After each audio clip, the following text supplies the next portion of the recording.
as you mentioned, so your father and brother were killed in a suicide bombing by Islamic extremists. I'm curious, as someone that knows this area of the world intimately, one of the debates we've had on this show for the last 8 months or so is trying to parse out how much of terrorism is related to doctrine versus sort of the geopolitical realities. Meaning the actual doctrine of Islam and what it may say about infidels and things like that, versus people that are expressing a geopolitical need for whatever. How much do you think? Do you think it's 50-50? Do you think it depends on the person? What's your general take on that? I do think it's a combination. I agree with that. The percentages may vary according to country and maybe even according to the movement in that country. If I can give you an example, in ISIS in Iraq, it's actually a marriage between ISIS, which was born out of Al-Qaeda. So it's the Islamist extremists who interpret the Quran in their own weird way. Mm-hmm. And you can interpret the Quran in a million ways. So it's those Islamist extremists, but they have allied with the Baathists. So the Baathists who used to be with Saddam, who were responsible for chemical weapons, for genocide, for torture, throwing people off buildings. We see those same tactics. It's the same people. So the two of them have married together, if you like. The Baathists want to come back to power in Iraq. The Islamist extremists want a caliphate. And it's a marriage of convenience, using the geopolitical situation, but also using Islam, their version of Islam, as a tool. Yeah, so that brings me to Turkey, speaking of marriages of convenience or inconvenience. Because Turkey, I find, is in a very strange position. They're a NATO ally, and yet we know that they're cracking down on all kinds of press freedoms and things like that. They've treated the Kurdish people very poorly. Correct me if I'm wrong.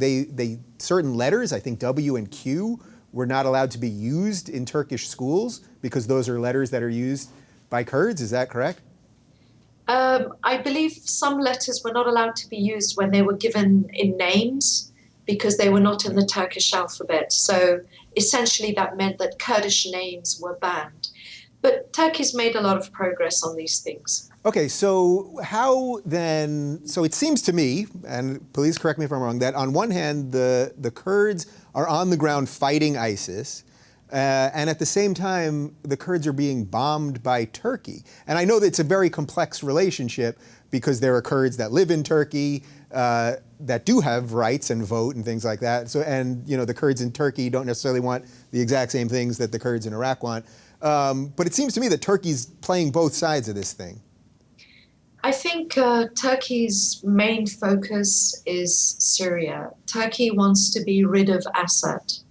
That is President Erdogan's priority. So I think many of Turkey's actions can be seen through that prism.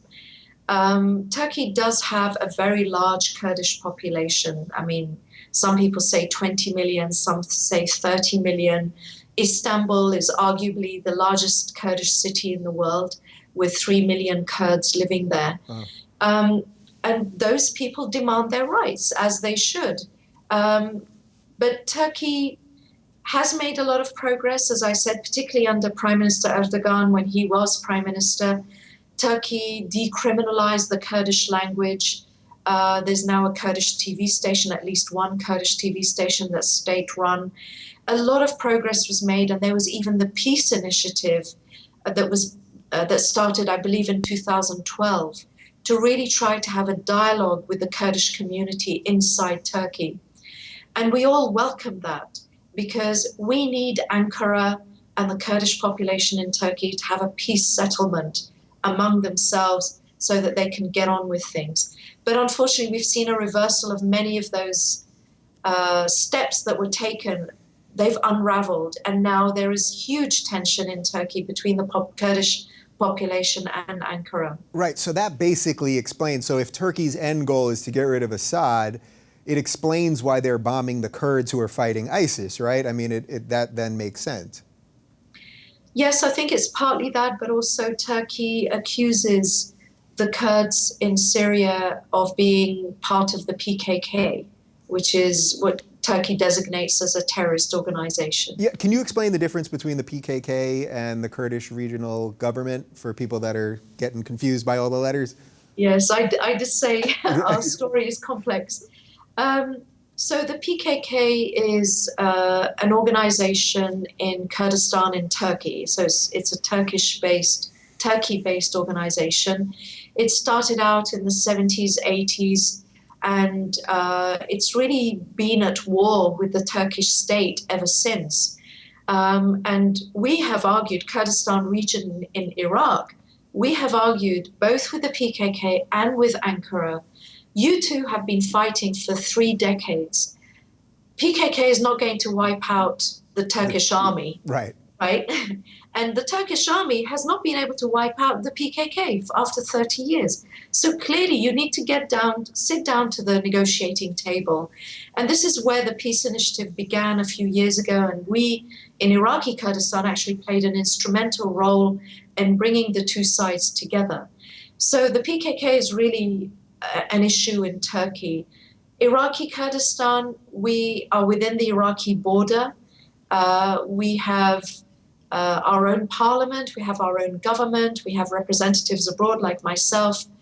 And Iraqi Kurdistan is the only part of Greater Kurdistan where we have that autonomy. We have government, we have president, prime minister. Yeah, it's fascinating to me that, so you guys are sort of, as part of the Kurdish regional government, you guys are sort of caught between the PKK and the Turkish government in a way, because they don't necessarily want, the PKK doesn't necessarily want the exact same things you want, perhaps, right? And you don't necessarily want the same things that the Turkish government wants. So you're sort of caught, and I suspect this is probably the same way with Kurds that live in Iran and Syria and all over the place, that you're trying to mitigate all of these different relationships because you've got people spread across 4 countries. You're absolutely right. At the end of the day, we're all Kurds and we are related by blood. In my own family, of course, I'm an Iraqi Kurd. That's where I was born. My parents were born. But I have many relatives in Syria, in Turkey, and my husband is from Iranian Kurdistan. So just in my family, I have relatives everywhere. And I look at them as uncle so-and-so or auntie so-and-so. I don't think of them as that Iranian or that. Right. Right. But the reality is we still have those borders. So there are 2 realities for all of us Kurds. We live with 2 realities. One is at the basic level, the family level, where we're all linked. And the other is the borders that are international, and we have to live with those. And so that does sometimes create contradictions and conflicts in your mind, I mean. Right. Where, of course, the Kurds, wherever they are, should have their rights protected, should be able to speak their language, educate children in Kurdish, should have representation politically, and so on. This is what we believe in Iraqi Kurdistan, and this is what we encourage everywhere. But we also encourage them to do it through peaceful means, to do it through election where possible. And in Turkey, a Kurdish party did very well in the elections in 2015. They managed to get over the 10% threshold. So for the first time, there is a Kurdish political party elected to the Turkish parliament. So these are all signs of progress, but definitely there's huge tension in Turkey right now, and we hope that that can be reversed. Yeah, so we should talk about Iran a little bit before we finish up, because it seems Iran is sort of the country of the time right now. Their influence seems to be growing. We made the nuclear deal. We'll see what happens with that. So how many Kurds are actually in Iran, and how are they treated there? In Iran, there are about 12 million Kurds. So they are a very, very large minority, and politically, as a movement, very active. Many Iranian Kurds are actually in Iraqi Kurdistan, just working there or living there. Some of the political parties, the Kurdish political parties of Iran, are now based in Iraqi Kurdistan because they have the freedom there to come and go. So they can actually go across the border. They can go from Iran into Kurdish-controlled The political parties, they're based in Kurdish-controlled Iraq. Ordinary individuals, yes, they Yeah, can come and go. And in fact, many tourists come from Iran to Iraqi Kurdistan. hmm. Um, Iran's relationship with all of its minorities, not just the Kurds, but there are Azeris, Arabs, many, many minorities, is very delicate. Iran is very worried about fragmentation, or even the word federalism as a kind of a federation. So Iran is always very concerned about any of its minorities making any noises. Um, the situation for Iranian Kurds can be very difficult. Many young Iranian Kurds are executed. We're told the charges are drug related. Others say no, it's political. Mm-hmm. But from our point of view, Iraqi Kurdistan, as you said earlier, we have to balance so many things. One of the things that we have to balance is a cooperative relationship with Iran and Turkey, because they're our neighbors. We do trade with them. We rely on them. Our oil is exported through Turkey. Mm-hmm. So we need to have good relationships with our neighbors. Right. So it never really hit me before in this way, but now it seems to me there's 5 parties here trying to figure this out. There's the Kurds that are in Iraq, in Kurdistan of Iraq. That's one. Then there's the people that are in Iran, the people that are in Iraq, the people that are in Syria, and the people that are in Turkey. And you're trying to manage all of those things at the same time. No wonder this is such a slow process. Yes, that's true. What about Syria? Because we've sort of glossed over that. I mean, Syria, by all estimations, as you said, Iraq is a failed state. I mean, Syria is, at this point, more of a failed state than Iraq. So how does that fit into the equation? I think for both Iraq and Syria, what is a given now is that a centralized form of government is over. It doesn't work.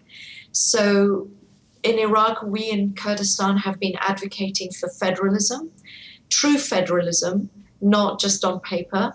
And we're now going to go for a referendum on self-determination. Maybe we will decide to stay with Iraq. Maybe we will decide to go completely independent. Or maybe we will decide to have a confederation with Iraq, where Kurdistan and the rest of Iraq are 2 sovereign states with equal authority. One isn't superior to the other, but they decide to share a border. They decide maybe to have joint cabinet meetings at government level and so on. In Syria, I don't know how exactly it'll pan out, but I think a centralized form of government, everything controlled by Assad or whoever comes after him from Damascus, that's over. It has to be some kind of federalism or decentralization or devolution, as they say in Britain. Yeah. And people have to have local authority. That really is the recipe, I think, for Syria and Iraq. Yeah. Well, there's so much here, and we could go on forever about all of this, but I think we did a nice job of putting together some of the pieces, at least. So last question, what can people do for people that just heard this and now understand what's going on there at some level, that want to get involved, that want to, help and have their voice heard? What can they do? Well, thank you for giving me the opportunity to address that question. My pleasure. Right now, Kurdistan faces 3 challenges. We have, of course, the military challenge, the security challenge, fighting ISIS. It's a long front line, and every day they're attacking us. So it's not a theoretical war. It's real. It's live. People are getting killed every day. Yeah, wait, so real quick, just to add on that, because you mentioned this before we started. How long is that border that you're fighting along ISIS? I believe in miles. It's 650 miles. It's just over 1,000 kilometers. So literally you're sharing a border with them, and you guys are the ones fighting them. I mean, people really should understand that, yeah. Yes, and the airstrikes by the United States and the coalition, very effective. But we need more weapons. We need heavy weapons in particular. ISIS has Humvees, has tanks. It's using chemical weapons more and more now. We need weapons. We need protective gear for our Peshmerga. We also face a humanitarian crisis. Our population is about 5 million. That has increased by 30%. So imagine your town, your state, suddenly your population increasing by 30%, and they're all refugees.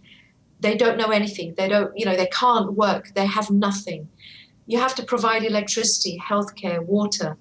And so in Kurdistan, until a few years ago, we had 24 hours of electricity. Suddenly we don't, because we're having to share it with so many other people. Wow. So we need assistance with the humanitarian crisis. And there are many, many organizations that you can donate to, including one that's very close to our office in Washington, D.C. And then the other crisis that we face is financial, which impacts everything. It impacts how we help with the refugees and the displaced, and impacts how we help the Peshmerga fight ISIS. If you don't have the money, you can't do it. We are lobbying on Capitol Hill in Washington. We're talking to the State Department and the White House to try and find a way of helping Kurdistan find its way out of this financial crisis. So anything that you or your viewers can do to help us on any of those fronts, we'd be very grateful. All right, well, I hope that we gave people a little bit more of an understanding of the Kurdish situation. I think we did. It was a pleasure chatting with you, and for more on what's going on with the Kurds, and if you want to help, you guys can check out KurdishReliefFund.org. And Bayan, I thank you again, and please, if you ever want to share any more thoughts, let me know. Thank you so much for having me, and I wish you and your program every success.